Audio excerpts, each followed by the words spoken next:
kudu pawitane tresna karo tresna to, Kang. Wes bejane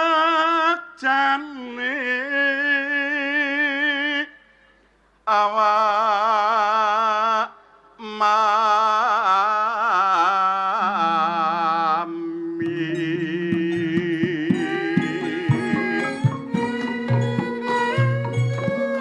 muga-muga keluarga iki arga saka kene tentrem kelebak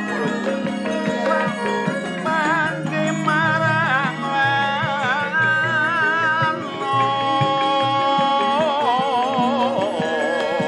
yo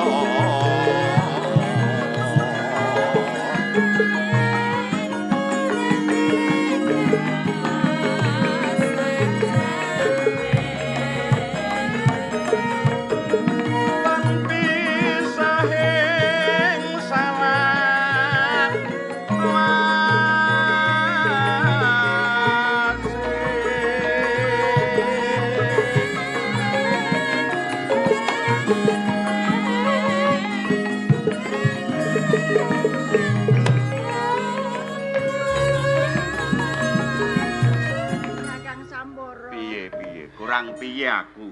Aku nek wis ngene iki ya, Kang, rasane aku ora kepengin pisah nadyan mung ginggang sak rambut, anane mung pengin caket-caket manunggal dadi siji. Tenane. Tenang. Aku ning kene iki ming cantrik ya. Baturmu sekawit rak ngono.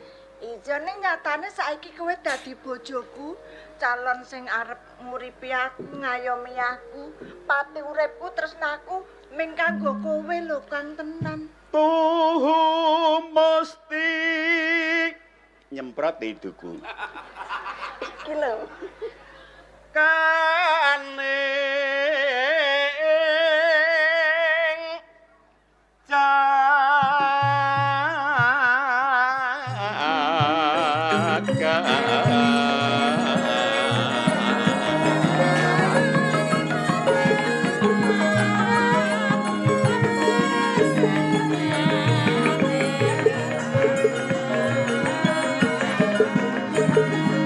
mancara pindha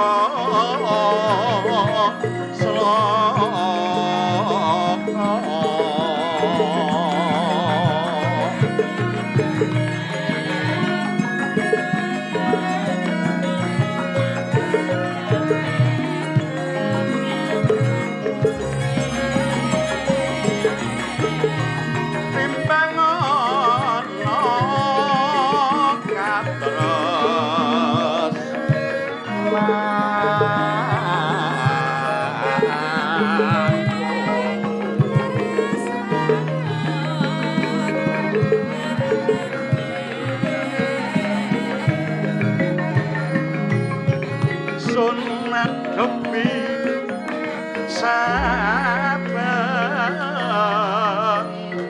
dina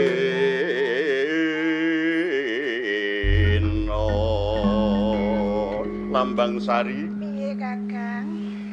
Wis dadi bejaku.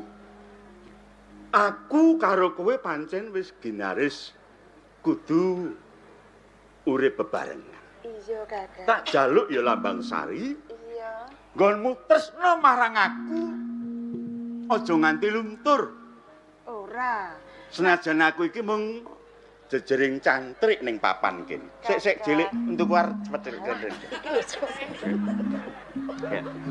Percaya to Kang? Piye? Latihan akeh priya sing bagus, sing gagah piteksa, sing tansah nresnani aku. Iya. Ning nyatane aku mung kanggo kowe, tresnaku mung kanggo kowe. Nyatane aku bebrayan karo kowe. Muga-muga wae ya Kakang. Iya. Mangun brayanku karo kowe bisa langgeng, bisa antut runtut nganti tekan sesa nek aku tuwek teklek ompong peret, kowe tetep tresna. Insyaallah. Aku bakal ngugemi marang kesaguanku. Nyipta keluarga Bagya Mulya, keluarga kang sakinah mawaddah warahmah. Kaya bapa begawan nek ndika kae.